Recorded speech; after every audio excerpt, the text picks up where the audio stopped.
Welcome one and all for the webinar from ASSET, that is Amity School of Engineering and Technology, Amity University, Haryana. As you are aware, Amity University, Haryana is known as Research and Innovation Driven University.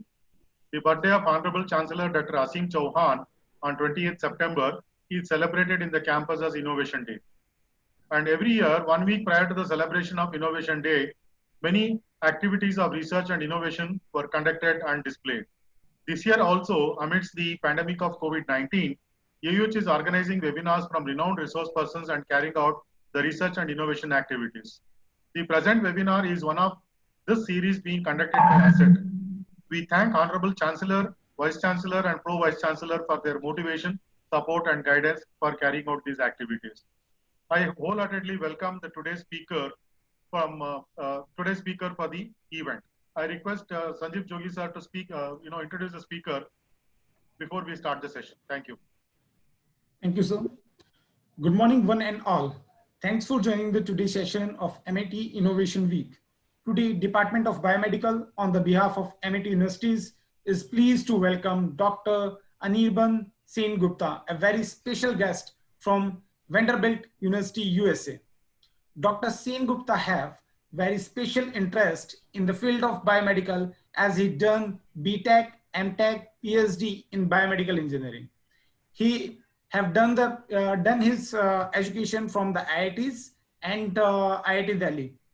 And he work on multifaceted problems and approach to fill the gap of healthcare needs and engineering solution. Today, we get the opportunity to listen his experience on MRI, neuro disorder, and image analysis technique. With the permission of Director ASSET, I cordially invite Dr. Sen Gupta to share his experience on topic MRI in neuro disorder diagnosis and its connection with everyday life. Dr. Sen Gupta, please. Yeah, thank you, everyone. First of all, a very good morning to everyone in India. I'm really privileged to be invited as a speaker in Amity University.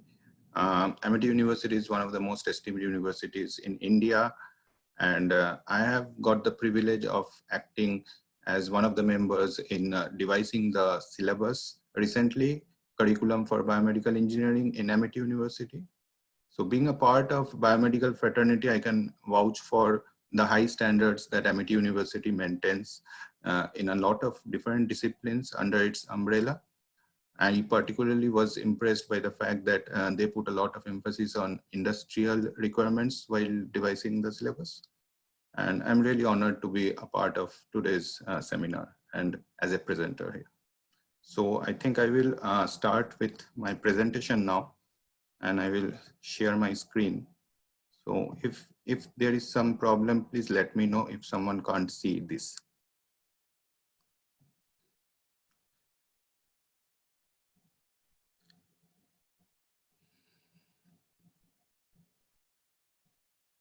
Is it visible?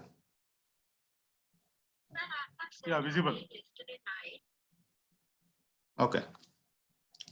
So today I will be speaking on MRI in diagnosis of neuro disorders and its connection with everyday life. So this work was done during my PhD, which I did in IIT Delhi, and it also involved Fortis Hospital because the data that we got for this particular study was obtained from Fortis Hospital, Gurugram. So first of all, where does my research stand in the arena of biomedical engineering?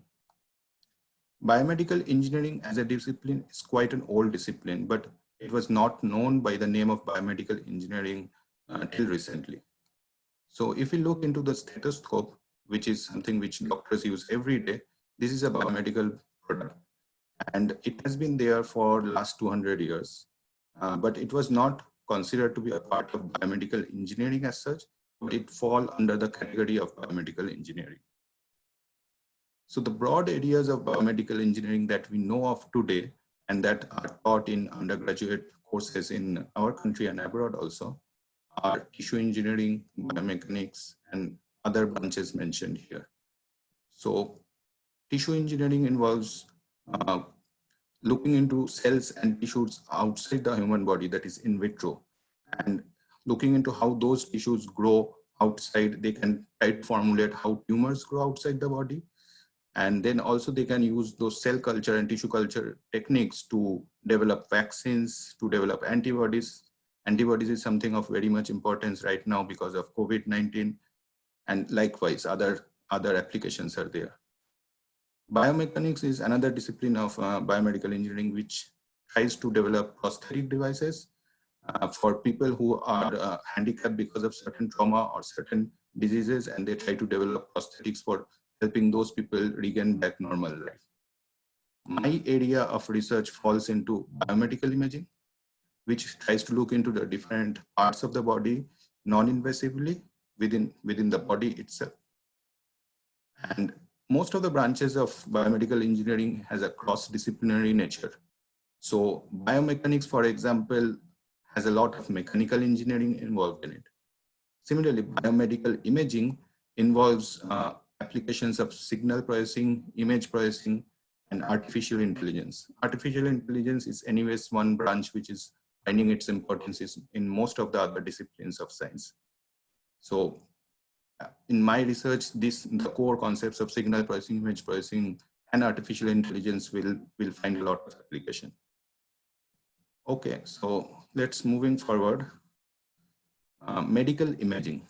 So interest in human body anatomy was there since long historic times. People always wanted to know what is inside the human body, and that was a normal human interest. But in ancient days, there was no option other than to cut the human body to look inside. And this could only be done when the patient had died or he needed a surgery. So there was obviously some requirement of some non-invasive way to look inside the human body. And with that came the advent of medical imaging happened. So it opened a new branch of medical imaging under which a number of techniques came. It started with X-rays when William Röntgen took the first photograph of the hand of his wife using X-rays back in 1895. A lot has happened after that in the last 115 years, or more than 125 years, actually. And a number of other branches of medical imaging has come in, like CT scan, PET scan, ultrasound, but none more important and none more clinically useful as MRI. And this is what I will be talking today for the rest of my lecture. So a little bit about MRI physics at first, a little bit, not too much. In our body, the protons consist of almost hydrogen atoms consist of around 70% of the human body, and the protons are normally in a random motion. But when there is an external magnetic field H0 applied to it, these protons align towards that magnetic field because all of them have a magnetic property. So the net magnetization M0 is in direction with the external magnetic field. And it has been shown that if RF pulse is applied to the main magnetic field in a perpendicular direction, the net magnetization vector M0 that flips towards the transverse plane from the vertical plane, it flips towards the transverse plane. And after this RF pulse is removed, then it again recovers back to its original state by emitting energy. And this emission of energy happens through two relaxation processes, T1 MRI and T2 MRI. So the rate of return of magnetization along the Z axis, that is the vertical axis, is called the spin lattice relaxation or T1 relaxation. And the decay of magnetization in the XY plane, which is the transverse plane, is called spin-spin relaxation or T2 relaxation. And these two are the founding pillars of MRI physics. Just a small trivia. T2 relaxation, T1 relaxation both happens simultaneously, but the rate of T2 is much faster than T1. Okay, so let's go into my research right now. conventional MRI and dynamic contrast enhanced MRI. So conventional MRI images are like T1 weighted, T2 weighted, and flared images that are shown here. And these are regularly taken in any clinical hospital. And these are the images of a brain tumor patient, of glioma brain tumor patient. And I think you can appreciate the hyperintense region in T2 weighted image and flared image. And these are the region where it encompasses the entire brain tumor. Although it doesn't give you a very concrete idea about where the tumor has occurred or is the origin of the tumor, it gives a broad idea of the tumor volume. But if you look into dynamic contrast enhanced MRI, it gives a concrete idea about what is the foci of the tumor.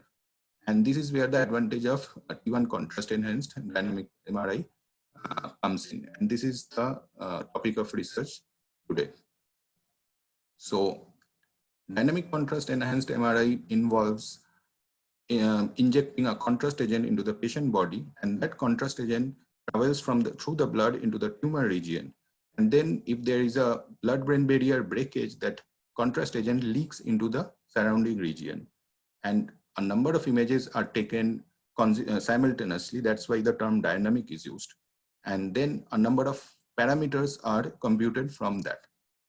So a number of parameters from DCE MRI are computed, such as using different models, such as first pass analysis, using tracer kinetic analysis, piecewise linear model analysis.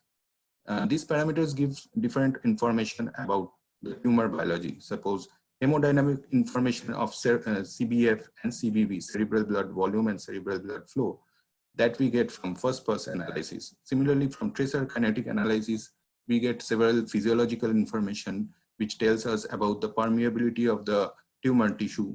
And then there are other parameters that we obtain using piecewise linear model parameters.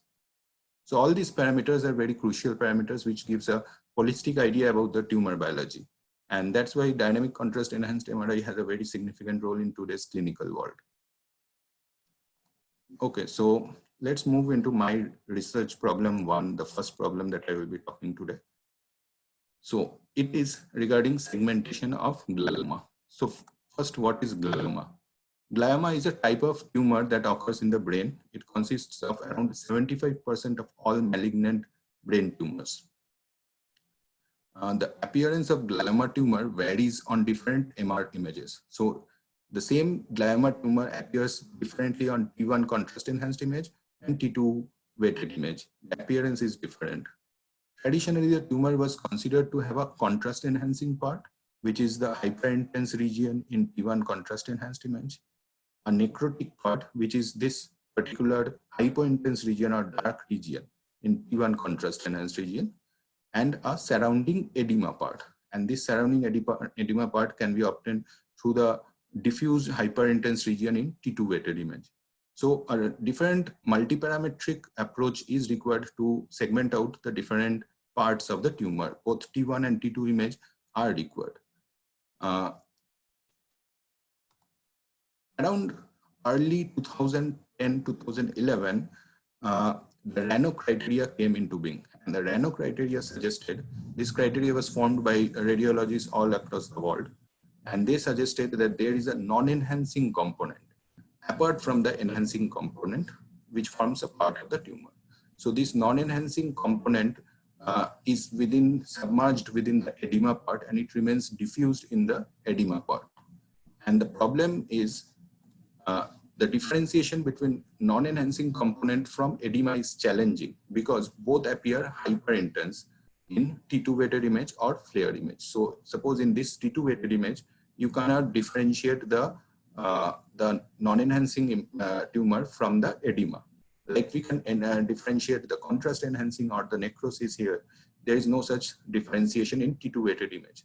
So even using multiparametric approach, that is multimodality approach, T1, T2, and different other images, it becomes a different difficult problem to separate out the non-enhancing component from the edema. And why are we interested in segmenting out these different subparts? Because these different subparts have different functions. Suppose for the case of tumor surgery, a doctor would not be as much interested in segmenting out the edema as much he will be interested in segmenting or surgerying out the non-enhancing part. So for this reason, we need to particularly know what are the different tumor subparts before going for a surgery. There was another problem. So most studies which involve vasogenic edema differentiation from the non-enhancing tumor part, they take radiologist-based tumor delineation as the ground truth. And this was normally used in the early 2010 to 2015. But after that, there were research studies which found that the analysis by radiologists are found to be subjective. And there remains both inter as well as intra-rater difference. So within the radiologist also, there are some differences regarding the boundary of the tumor. So suppose in this case, you can see the same tumor has been segmented out differently, slightly differently by the 4 different radiologists. So there is a inter-rater difference in this case. And that's why the radiologist segmentation in case of vasogenic edema and non-enhancing tumor is not a very reliable process. So the goal of this study was to propose a methodology for differentiating between vasogenic edema and non-enhancing tumor in glioma patients, which is devoid of radiologist bias. So the solution that we came up for this is, so in cases of certain such differentiation, we normally use machine learning as a classifier. And machine learning could have been used to differentiate between non-enhancing tumor and edema. In machine learning processes, normally we have used SVM here, support vector machine. The general way that we arrange is we formulate a design matrix. And in the design matrix, there are class A and class B, which are denoted here as orange and green. And we can define the features in one of the sets and then the target vector or the labels in the other set. And then we can train the classifier on those particular features, and then on some new sample data, we can test the particular classifier. But the problem in our case is that we didn't know where did class A end and where did class B begin, because all the different features were mixed and we did not know the differentiation between non-enhancing and edema. And to make matters worse, we were not relying on the doctor's delineation for our study. So we had to come up with something else in this particular case. And that's when it came to our mind that we could use pre and post surgery images of glioma patients to obtain ground truth of the tumor boundary. So this is the pre-surgery image of a tumor patient, and this is after surgery. And initially it may look like a bit counterintuitive as to why we will be using post-surgery images. Let me explain you. So post-surgery, if after immediately taking this, doing the surgery, there are MRI images taken of the patient to look at how the tumor looks like after the surgery, if there is some part left behind or not. And it is expected that during the surgery, the doctor maximally takes out the maximum part of the tumor. So we can expect that the region which has been surgeried out encompasses most of the tumor part, that is both contrast enhancing and non-enhancing. And for contrast enhancing part, the segmentation is not that difficult. We can do it using standard algorithms like region-based algorithms using pre-surgery images only. So if we can combine both post-surgery and pre-surgery images and then segment and subtract out the contrast enhancing part, then what we will be left behind is the non-contrast enhancing part. And that is what we are looking for obtaining the ground truth of the non-enhancing part. So if we combine both pre and post-surgery images, then we can come up with a way of finding out the ground truth for non-enhancing part. And this was one part of our solution because we were still left out with segmenting out the vasogenic edema. So for that, what we proposed is we thought of using metastasis patients to obtain edema features. So metastasis patients are another kind of brain tumor patients. And for them, there is no non-enhancing tumor. There is directly contrast enhancing tumor and they have edema surrounding it. So the boundary between contrast enhancing and edema is very clear cut. And from them, if we segment out the edema part, that will be consisting of pure edema features. And we can use those edema features in our glioma patient segmentation as feature values for vasogenic edema. So using the first proposal, we can obtain a ground truth for non-enhancing tumor, and using the second proposal, we can obtain features for the vasogenic edema. And that was our solution and hypothesis behind the study. So directly showing you some of the results of the study, we used a support vector machine-based classifier for doing the classification. These are the images of 5 brain tumor patients, and the orange part are the regions which have been already segmented out using contrast, using region growing method for the, and this represents the contrast enhancing part. The differentiation that we did is based on the contrast non-enhancing part, which is this blue part, and these are the blue parts are the one which are correctly labeled classified non-enhancing tumor, and this particular sky blue part is the one which are misclassified contrast enhancing part. So as you can see, there are very few cases where there has been misclassification, and the error rate is very low in all the 5 patients. So this was a positive output of our particular algorithm. Then we tried to see whether this can be replicated in case of metastasis patients also. So we applied the same thing on metastasis patients, where we tried to segment out the vasogenic edema, and we correctly classified the vasogenic edema. The correctly vasogenic edema was represented by the brown or the maroon color here, and the yellow color represents the misclassified levels using our algorithm. And as you can see, there are very few misclassified levels, and the error for that misclassification is also very low. So for a new brain tumor patient, we could segment out the entire tumor boundary like this. And then we can, within that entire tumor boundary, we can segment out the different subparts of the tumor, such as the contrast enhancing region, the non-enhancing region, and the edema region, using our proposed algorithm. And for surgical purposes, knowing the contrast enhancing and non-enhancing region was very important for the surgeon. So we got very good results for this particular classification. The entire classification between non-enhancing tumor and edema had a misclassification of around 2.44%, which was clinically very much feasible and clinically useful for the doctors. So I prepared this presentation keeping in mind that everyone from every background of engineering or science can have some take-home message from this presentation, even though if their subject doesn't fall in MRI or image processing, they can have some take-home messages and they can benefit from this. And that's why I prepared certain slides for this. And that's why I have also put in the title, its connection with everyday life. So the first key take-home message from this particular part of the research was, we have to think outside the box if you don't find any solution inside. So in our case, when we were looking into the tumor, we were thinking of glioma tumor, and we could not find a solution for how to find out vasogenic edema, segment out it. And that's when we look into the literature outside glioma tumor, we found that there is another category of tumor called the metastasis tumor, in which the differentiation of edema and the contrast enhancing part is very clear cut. And that's why when we went outside our region of interest, that is glioma, only then we could come up with a solution. So the first key take-home message is, we have to think outside the box if you don't find a solution inside. Secondly, we have to break the chronology of approach if necessary.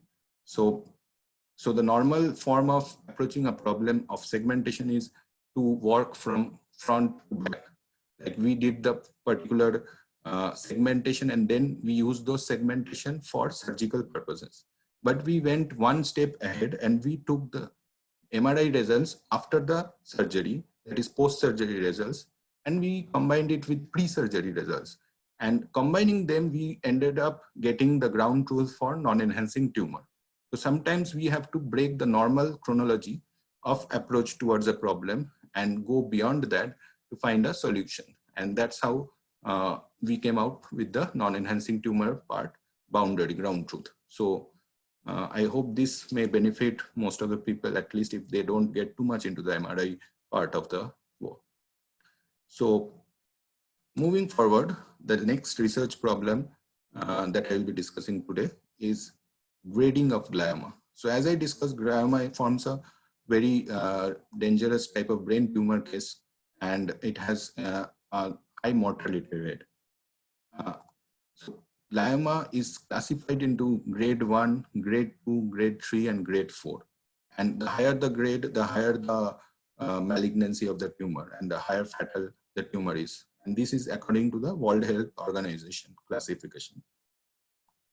According to American Brain Tumor Association reports in 2016, 55% of the glioma belongs to glioblastoma, which is a grade 4 glioma, and they have very high mortality rate. So there is a necessity to differentiate the different grades of glioma, so that based on that, doctors can devise their treatment policy. And this there is a huge clinical requirement for grading of glioma into its different grades. So that was one reason that motivated us to do this study. And the other thing is, the current gold standard for tumor grading is using biopsy. But biopsy has its own limitation. First of all, biopsy involves inserting a needle electrode into the particular person's brain. That itself is risky and has a lot of patient discomfort. Second of all, the tumor may be heterogeneous in nature. A needle electrode may pick out only a sample part, and sampling, there can be a sampling error. So if suppose the tumor is high grade, because of the needle electrode where it is inserted, it can take out a sample from the low grade region, because tumors are normally heterogeneous in nature, and that can lead to wrong diagnosis of the tumor grade. So there is a need of a non-invasive technique in glioma grading, and MRI fits into the bill accordingly very well. So the use of MRI could be that of a non-invasive technique that can look into the glioma grading device, define what is the glioma grade, and based on that, the doctors can come up with a solution of how to do the treatment for that particular tumor patient.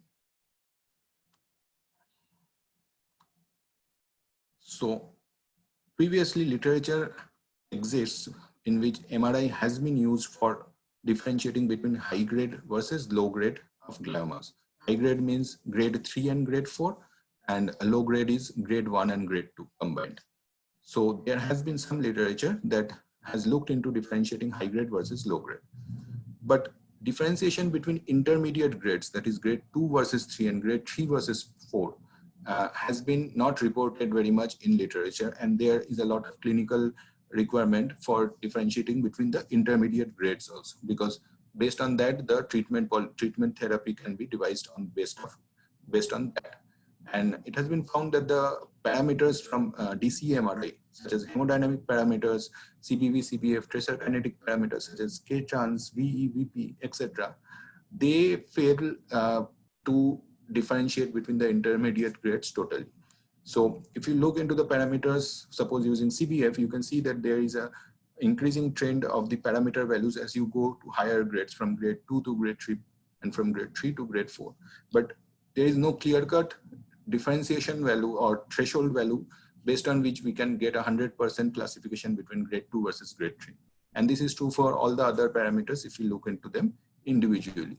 So individually, all these parameters did not fare well for differentiation between the intermediate grades. Another set of parameters that people have looked into is morphological features, which involves the tumor shape and the tumor volume. And these parameters fare well in some cases, but they have low specificity in most of the other cases. So suppose, for instance, necrosis, which is the dead tumor tissue, they are mostly found in grade 4 tumors, and they are highly sensitive for grade 4 tumors such as glioblastoma. But they have also been found to be present in slight amounts in grade 3 and grade 2. So although they are highly sensitive for grade 4, they have low specificity for grade 4. Similarly, contrast enhancing tumor part, it is also mostly found in high grade tumors, but there are cases where contrast enhancing tumors can be found in low grades also. And thus these features cannot act as a biomarker because although they may have high sensitivity, but they don't end up having high specificity for those cases. So there was a requirement, and the goal of this particular study was to find an efficient way for differentiating between intermediate grades such that maximum classification between the intermediate grades can be obtained. So in this study, the first solution that we came up with is that combining two features is always better than a single feature. And we tried and tested it. And in this example, you can see that if the error using a particular feature CBV or edema, that how much we get is much higher than combining these two features. So the first idea was to combine as many features as possible, because combining two features always gives a complementary information, and that helps in getting better classification results using machine learning. So we ended up combining all the features, because combining all features may be a good idea to get better results for intermediate grade differentiation. We took features from each of these voxel. We took all the DCE parameter features like hemodynamic information features, contrast agent features, and other piecewise linear model features, all these features, and we formed a long feature vector combining all these particular features. We also included tumor volume features, because we have seen in literature that tumor volume also plays an important role, although they may have low specificity, but they have high sensitivity towards particular grades. So we formed a long feature vector. And then we had this for all the tumor slices. So we had a 3D stack, and we combined all the features from all the slices for classification purposes. So what we thought is that we would get good results combining those features, and that was true. Using combination of all features improved the results, and it was quite satisfactory for our purposes. But we thought that what if all the features may not be useful? That is, if some of the features are redundant. And that led us to actually look into it a bit more carefully. And we thought of sequentially adding the features one by one and looking whether all the features are actually useful for our purpose or not. And bingo, we got what we expected actually. We thought that there, after addition of certain features, the feature error may reduce, and that was true. And then after a certain point, it started to increase. So this orange line is the classification error, and these are the feature vectors. And these feature vectors are arranged according to their importance that we have got using random forest. And after a certain point, they end at the lower minimum value, after which they start increasing again. So we knew that we needed to stop here. And this was the sweet spot, as you can say, for our classification optimization algorithm. So feature optimization forms an important part in the process. So using these optimum features, these are the results you can see. The ROC curve, the black curve is the ROC curve using the optimized feature set, whereas these are the curves using other features which are having high accuracy individually. And the optimal feature set provides a higher ROC value and AUC value than any of these individual features. And this classification is for grade 2 versus grade 3. These are the results for grade 2 versus 3 versus 4. And we found that using different optimization algorithms, we can actually improve our results even more. So in our case, we can see that we have applied two different algorithms, the sequential backward selection method and the random forest-based method for feature optimization. And what we see is that using random forest, we get the minimum error of 9.43% for classifying between grade 2 versus 3 versus 4. And this involved around 54 patients combining grade 2 versus 3 versus 4. And this was pretty much a clinically feasible and viable result for the doctors to live with. So again, some key take-home messages from this part of the research work. The firstly is 2 hands are always better than 1. So when we were working with individual features, we were not getting very much good results. But when we combined the features, we got better results than using a single feature. And that's why the multi-parametric approach has always been right now the used thing in most of the studies. Another observation was too many quick cooks spoil the broth. So using all the features may actually not give you the optimal results, because we saw that when we combine all the features after a certain point, the error actually started to increase. So we need to know where to stop. And that's why the entire process depends on optimizing your feature set. So the key message is optimization of your resources is the key towards getting good results for your study. This brings me to the third part or third research area that I'll be talking today. And this has to do with a little bit of MRI physics. So there is something called B1 inhomogeneity, and the effect of B1 inhomogeneity is evident on computation of the different perfusion parameters, which actually leads into affecting the grading of the tumor. So first let us see what is B1 inhomogeneity. B1 field is the magnetic field which is applied by the RF coils in a direction perpendicular to the B0 field. B0 field is this one, which is in the magnetic field direction, main magnetic field, and B1 is the perpendicular field to it. And this B1 field is required to flip the net magnetization vector from the vertical direction towards the transverse plane. And it needs to be applied at the Larmor frequency. So the Larmor frequency is the frequency in which the protons wobble. When the external magnetic field is applied, the protons wobble at a particular frequency. This is known as Larmor frequency. And the Larmor frequency of protons is proportional to the B0 magnetic field, that is the outside magnetic field. Thus, the RF coils needs to generate a high frequency pulse at 3 Tesla compared to 1.5 Tesla, because it is proportional to the outside magnetic field. And what happens if you go to high Tesla is, at high magnetic fields like 3 Tesla and above, the RF wavelength is shorter than the dimension of the anatomical structure. So as you can see that as we go to higher magnetic fields, the dimensions, the wavelength reduces, and it's at a certain point, it actually becomes lower than, shorter than the anatomical structure of study, which is brain in this case. And this is a property of RF waves, that at high magnetic fields, they have shorter wavelength. And which results in actually the RF power being absorbed differently across the region of interest, which was brain in this case. And the RF, since it gets absorbed differently, it results into something called B1 inhomogeneity. This is a B1 inhomogeneity map from the brain region. And you can appreciate the fact that the values are higher in the center part and the values are lower in the periphery. And the values approximately range from 0.8 to 1.2, with 1 being the nominal value, that is the value if there was no inhomogeneity, this value of 1 would exist here.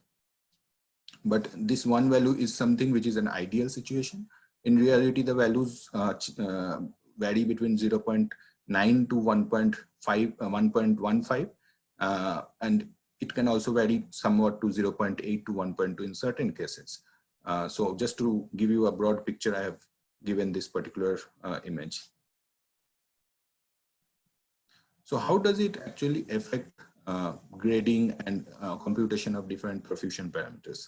Let's look into a bit more into it.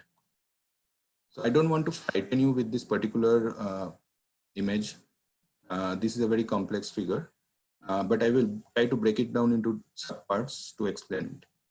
So on the right, in the red colored box, is the part which involves computation of the different dynamic contrast enhanced parameters that we talked about initially. So this is the prerequisite, the T1 map data and the DCE MRI post contrast and pre contrast image. These are the prerequisite for the computation of contrast of the parameters. And these are the final parameters that we obtain from this process through a complex process that happens in between that I'm not going to discuss right now. And B1 inhomogeneity is on the left, and it affects the computation of parameters at two different levels. It affects both the T1 map data as well as the DCE MRI pre and post contrast data. So for T1 map data, the signal intensity of the T1 map data is obtained through this particular equation using a particular sin theta factor, and this theta is originally, if there is no B1 inhomogeneity, then theta remains as it is. But if there is some B1 inhomogeneity, then theta is deviated from its nominal value. And that's why if this particular theta is deviated from its nominal value, the calculation of signal S changes, and this particular error is incorporated in T1 map data, which percolates into the other parts of the computation process of parameters. Another stage where B1 inhomogeneity affects is in the computation, or in the computation of the DCE post and pre-contrast images, and this involves this particular complex equation, and this equation also has this particular parameter theta, and if there is a change in the B1 inhomogeneity, this theta is deviated from its nominal value, and these values are changed, because of which their final computation may be changed. So in literature, we found that there has been work which has looked into this particular parameter theta and how T1 map data can be corrected into it, but they haven't looked much into the DCE MRI part of it, and especially for brain data, we didn't find any literature. At least when we did this study, there was no such literature. So we were quite interested as to how, if we correct this theta after B1 inhomogeneity, then we would lead to actually computation of corrected parameter values, and that will help us in doing grading study much more efficiently. But unfortunately, when we talked with the doctors, we were not able to invoke much interest in them regarding this purpose, and we didn't know much why it is so. But later on in the study, we got to know why is that, and that I will come a bit later into the talk. So the goal of this study was to evaluate B1 inhomogeneity on quantitative analysis of DCMRI data of human tumor patients, brain tumor patients, and to evaluate the clinical significance of B1 inhomogeneity correction. So this is one example which I will show, and here is a tumor patient, and there is one particular ROI here, and we are looking into this particular ROI. You can see that that particular ROI has a high B1 value here, and its value is actually 1.15, which is around 15% higher than the nominal value. And because of this, if we do the correction of the perfusion parameters, we see that there is a relatively high value of changes for different parameters, and some of the parameters like V gets changed by approximately 15%. So we were convinced that because of correction, there is a lot of change in the perfusion parameters. We wanted to see whether it affects the grading or not also. That I will come in the next slide. So we devised a grading study for this. We had a cohort of around 35 patients, out of which 12 were low grade and 23 were high grade.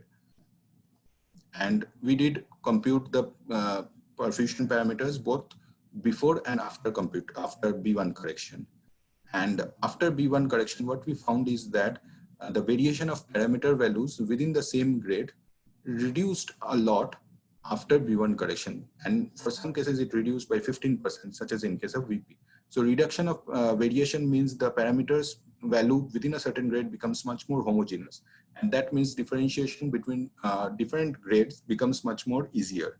The difference between two grades becomes maximized because within a grade, the values are becoming much more homogeneous. So this was our pre-assumption behind it. And then we looked into how the actual ROC analysis and results changed because of it.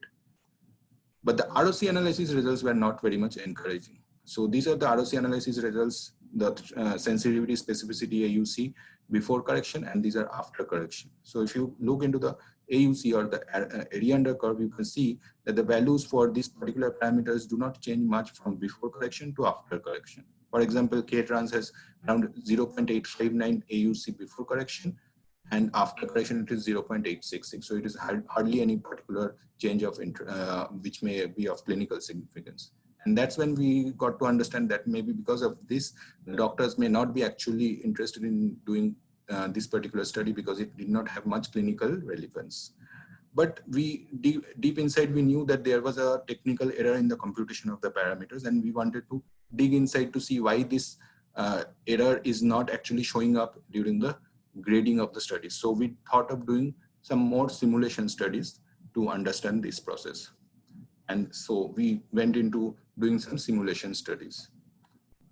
So we used K-trans as our parameter here, and we took 10 random subjects for our study. And we changed the B1 value from 0.75 to 1.25. That is, we simulated different B1 values and we computed K-trans values for each of these particular B1 values. And we looked into 10 such patients randomly. For this particular experiment, this cutoff value of a threshold value was 0.077, which is in the dotted black line, if you can see here.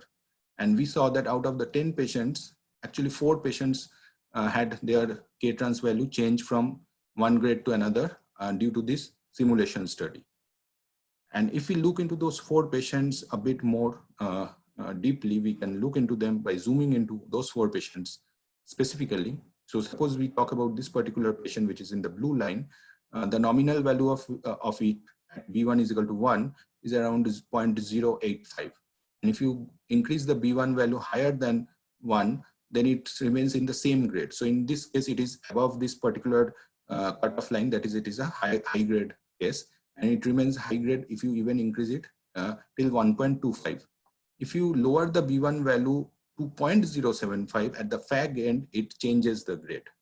And that is some 0.075 is something that we normally don't see in case of practical cases. In practical cases, it ranges between 0.09 to 1.15 or 1.2. And similarly, you can see the same thing happens for this particular patient in brown, which changes its grade only at the fag end. For the other 2 cases, there is a change of grade within the particular range that is feasible or plausible in case of MRI studies, that is between 0.09 to around 1.2.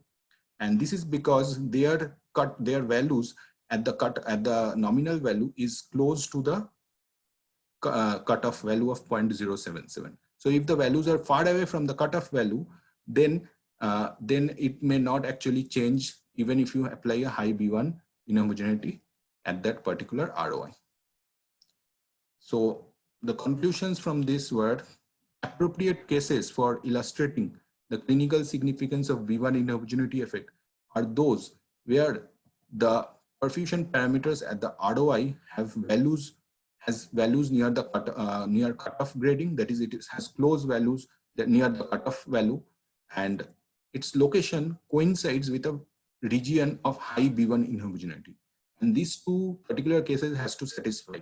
And this may not happen in majority of glioma patients, and it can purely depend on chance. And that's why in real practical cases, we may not have too many cases which significance of B1 inhomogeneity.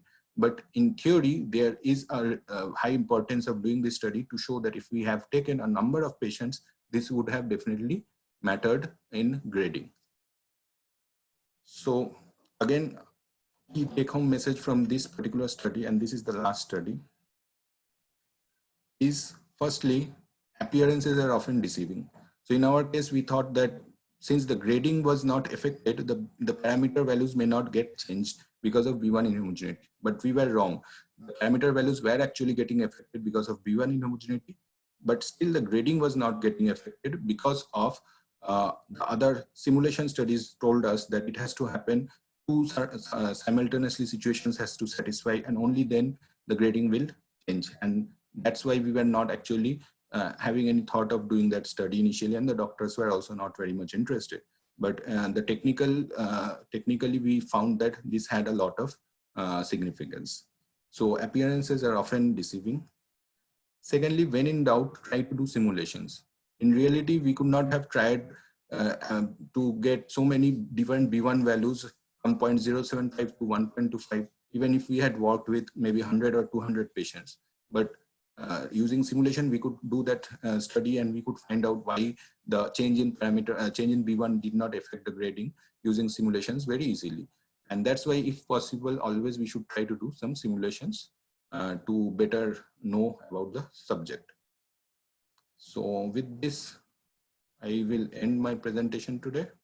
I would like to acknowledge IIT Delhi and Fortis, where this work was done. And I would like to acknowledge my group members, my mentors, Dr. Anup Singh, Dr. Sumit Agarwal, and Dr. Rakesh Kumar Gupta, who were my mentors and guides during this process. And thank you for listening to this talk. I'm happy to take any questions from your side. If you have any, please let me know. And if you have some other questions also, which you are not able to ask, you can always reach me at my email ID.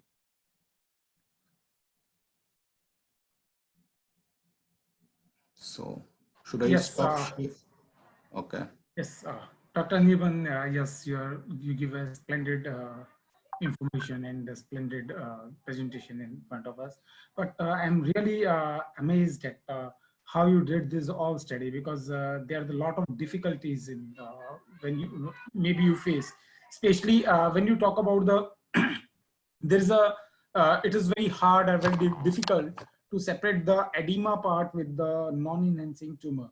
And even the radiologists have, I mean, they also differ in the demarcating these all lines.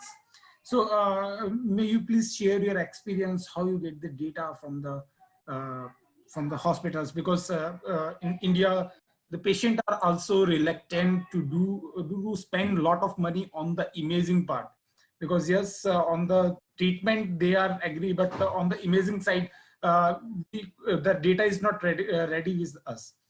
Second thing is again how we get the label data, the correct label data to train the SPM. Yeah. So thank you, Mr. Sandeep, for firstly hosting me and then asking these interesting questions. So one quick question: should I stop share or should I keep it like this? Stop sharing, sir. You can stop sharing and we can. Yes, sir. Okay. So. So the first thing is that how do we get this data? So our work in IIT Delhi had collaboration with Fortis Hospital, and Dr. R.K. Gupta, who is the head of the radiology department in Fortis Gurugram, was in charge. And I was really lucky to work with him, because in not many hospitals all over India will get such a rich resource of data and database of patient data. And he was someone, he always used to be interested as much in his clinical work as much he was interested in his research. And although this work was in one way, actually, one of the studies were actually talking about the negative part of incorporating radiologist delineated data, he was not at all hesitant in accepting that. And he himself actually motivated me, because he said that there are some faults within doctors also in this delineation of tumor, and we should come up with a much more less biased way of approaching the problem. And since there was a need as per literature, we came up with this solution, and it was accepted in one of the journals. So I got high motivation from the doctors involved in this study, and that was a plus point in this particular research. And I accept that many hospitals in India do not have this much of service available to get this data, and that's a major limitation for this type of studies. Yes.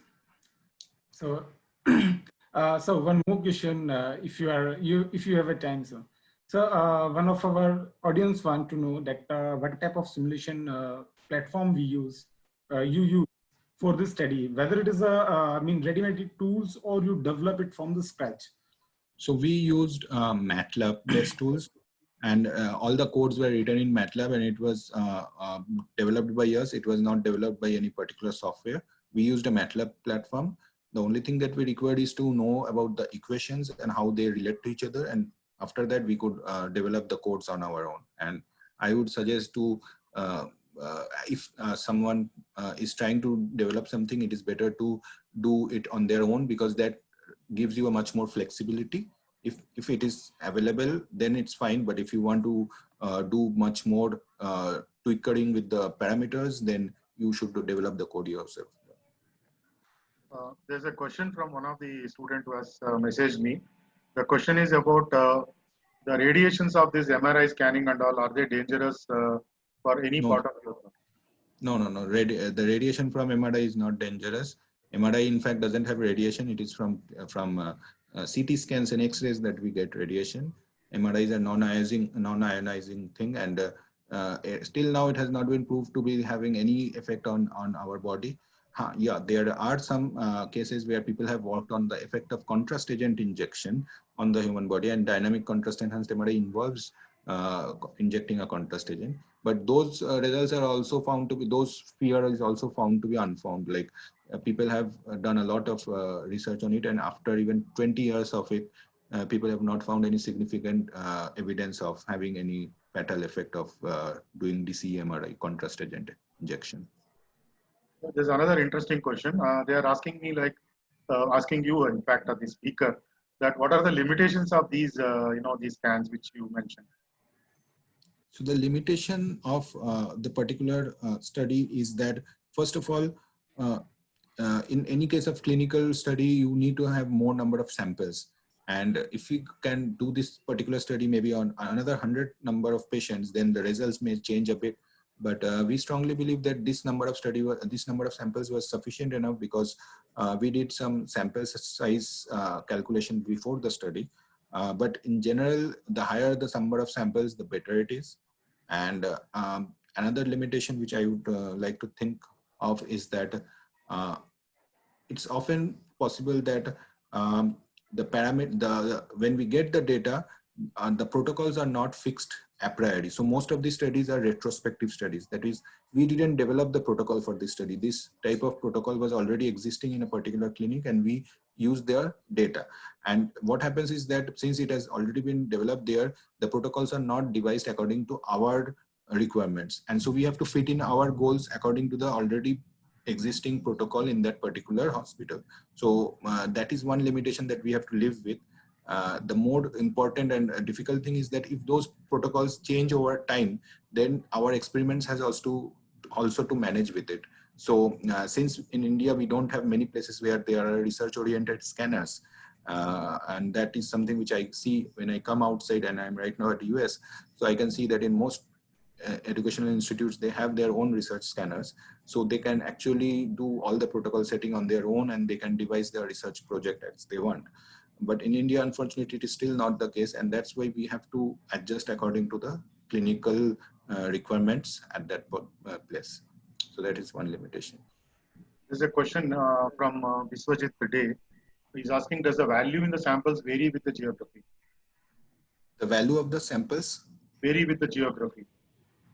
Geography, yeah. The demography plays an important role in these studies, and we always, in our reported researches, we always report from which locality has this study been, data has been obtained, what is the age, what are the gender, what is the mean age, plus minus SD.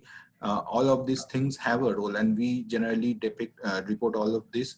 And since in our case, the entire study was in India, we didn't have to worry much. But if you are talking about a multi-centric approach, then you have to take, where you are taking data from multiple centers, then you have to take into account the demography of the different places. Sir, I have a question from my end, actually. When you are going through all this research, can you just remember any incidences where you said, or you thought, okay, oh, this is a very beautiful result which I'm getting, and any incidents where you thought, array, what is this result? I'm not at all, be able to correlate with what I've studied or what I'm seeing outside. Some small of such incidences if you have. Yeah, I remember particularly one particular case where, so I had in one of the slides, I remember I showed you one case where I had to put a ROI in a small tumor place, and I had to show this in that particular ROI, the B1 inhomogeneity is high, and there is a lot of change in the perfusion parameters. And I was stuck on this problem for a long time, because I was working I worked on a multiple number of patients, and I was not able to found on a suitable case or an optimal case where I could showcase my hypothesis that I was trying to depict. And my guide, my professor was very persistent in this, and he motivated me that you should give as much time as possible, because these representative cases are very much important when you publish it in a paper. As I told at the end of my research work, that in many of the cases, this may not have any clinical significance, but there are certain cases, and case studies are the pillar of any clinical study. There will be a particular case study which actually opens a new field only. So I had to do that find that particular case in which this particular hypothesis that we were looking for was true. And that took me a long time. And finally, when I found that particular place, I still use that particular image in any presentation that I use, because that was a classic example. And yeah, so that incident I remember.